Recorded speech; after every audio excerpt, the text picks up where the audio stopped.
many of our children are going to school. And this has been the story for the last 50 years we have had independence. They go to school because there's a belief that parents have, a belief that families have, that going to school gives them the skills and competencies that they need.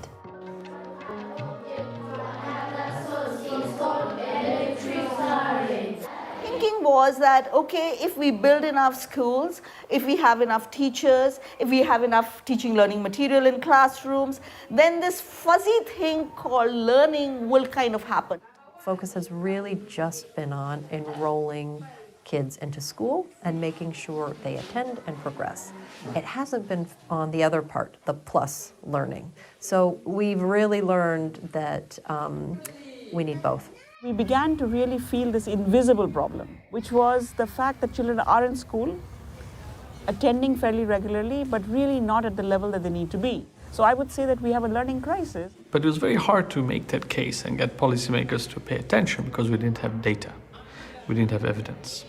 Making that shift in a very powerful constituency was hard work, and we needed something incredibly powerful to do that.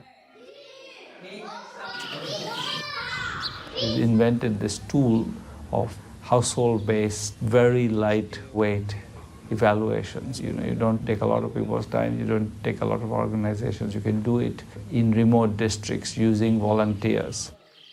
How does the assessment work? What we do is we pick a district. India has more than 600 districts. So we go to every district in the country. We identify, and sometimes people identify us, a local organization or an institution or a college or an NGO.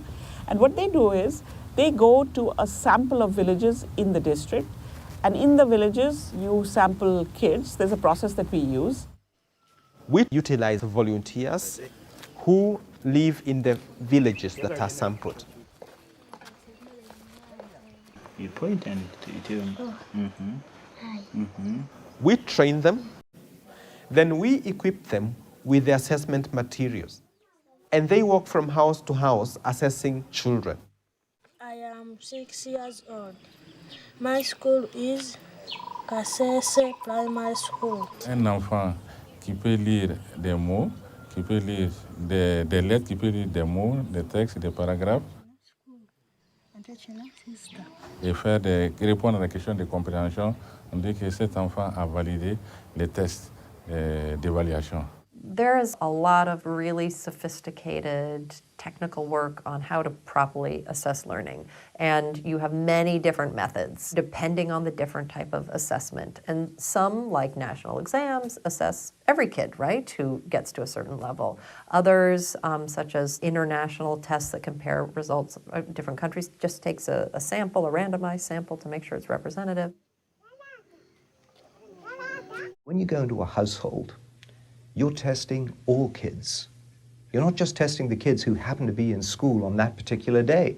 We want to do the assessment when the parents are also watching, so that they're able to see the learning levels of the children, to be able to also act and focus on the learning of the children. She saw a butterfly.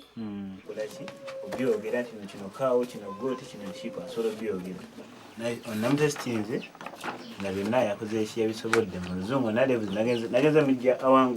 thing that I think not many people necessarily know is what a broad scale it's done under. They have assessed huge numbers of kids. Like the case of Kenya, every year we go to over 90,000 households and we assess more than 150,000 children. Now, if you're the Minister for Education, if you're the Minister for Finance, making decisions around how do I allocate my money, how do I ensure accountability, this data is incredibly useful because it allows you to zero in and focus on where there are problems. We need to empower the local communities, the ordinary citizen, to be able to monitor the learning outcomes of the children. When you did this assessment, then parents and other family members and other community people would come around and say, what is it that you're doing? Tous les enfants. Souvent, quand on arrive dans un village, les enfants sélectionnés, on teste les enfants. Il y a d'autres mamans, d'autres parents qui prennent les enfants. Mais testez mon enfant. Dites-moi qu'est-ce qu'il vaut, qu'est-ce que son niveau vaut. Ekigezo ekyo nakirowoozaako tekibadde kibi era kimpadde ekifaananyi kirungi kugamba. Olaba obunafu bw'omwana wawe we buli oluusi lwakuba abaana kale tebasobodde kwogera naye n'olaba sinza kwali kitwanya nti oba n'obunafu bw'omusomesa n'oga nti tulina okukwataganyamu babe nga kwegamba abaana bongerwawo. So we did our first national Aser in 2005. Pakistan visited us in 2006 or 7. So they did their first small Aser in 2008. It's roughly the same time that the East African countries came, and they came in several different waves around the same time. So as we are reaching our 10th year, they are reaching their 5th year. Mali and Senegal joined the family in around 2010-11. I think part of what's really unique about, the citizen-led assessment model is the fact that it's South-South. It's led by countries in the South, and it is a very, very good example of how developing countries can support each other, given the fact that some of the realities that they face are very similar to each other. So the problems mostly that we run into are that who are you to decide what gaps there are, who are you to decide what issues to address? It's not your job. They will say, but you are just using volunteers who come from the villages. But I think it is time not to be apologetic about that. These volunteers are citizens of this country and they are trained. There are those who also feel that you cannot do an assessment in the household, that the household is not the place to look at something, as formal as reading and writing. I always ask, where do people live?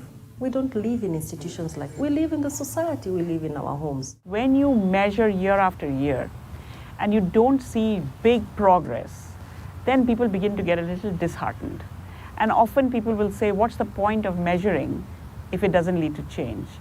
To which we counter by saying, if somebody is sick and you're struggling to find the medicine, do we stop taking their temperature? You kind of need to keep doing that. And at the same time, figuring out how you can bring about a change in the condition. When the Aser numbers started coming out from India, it was very eye-opening, and you could have a conversation about learning outcomes in India, across India, in a way that you just couldn't before. Is this a governance question? Is it an accountability question? Is it a transparency question? And these are all big words and they probably mean a lot to many people. But I think it's a very straightforward thing that you can't begin to be part of the solution until you understand the problem. Bringing learning to the fore, right? Having debates about it and having conversations about it and having the media involved in it creates a lot of pressure on the government itself. These citizen-led assessments have really affected the conversation about what it means to measure the quality of education, the objectives of education, and ultimately what an education system is producing.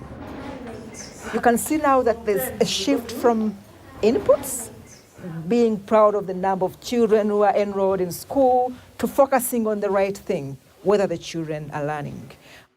If you don't focus on the early levels of learning, then you are giving children a shaky foundation. If they can't read, they can't count, how are we going to talk about analytical skills, critical thinking, all those other life skills they are supposed to acquire?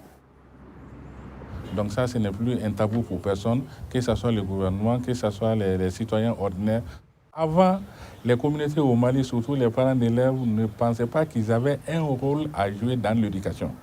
Pour eux, l'éducation, c'était l'affaire des décideurs, c'était l'affaire du gouvernement. Policymakers can participate by also looking at reality.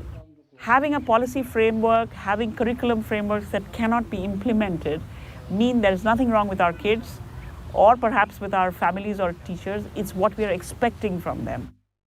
At policy level, there is now increasing acceptance that learning is a huge problem. There are the government's policy documents which talk about learning outcomes. The Planning Commission's 12th five-year plan document talks about learning outcomes and talks about articulating goals in terms of learning outcomes.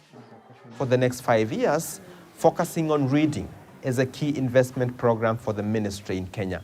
So we can say that our evidence has contributed. Saying something is a problem is in itself, I think, a policy change. I mean, you have, for example, in Tanzania, you have a formal policy decision by the government to, in fact, test children on basic literacy and numeracy at the early grade level. So it's all becoming more and more valuable over time as we get more countries, we get more benchmarks, we get more years. I think that this is something which is building, and it's certainly helped move the needle to say that we can actually get measures and statistics on learning outcomes.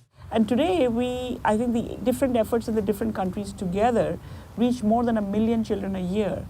And it's really amazing how simple things can go really far. So as we move into the future, let us focus on the access of the children and their learning, easily measure the learning outcomes on a continuous basis, but also let us empower the communities to be able to know that the system is functioning, either to act themselves, but also to hold those who are responsible accountable, the schools, the government. If they don't have the information and understanding of how the system is functioning, they won't be able to demand what they deserve. And what they deserve is quality education of their children.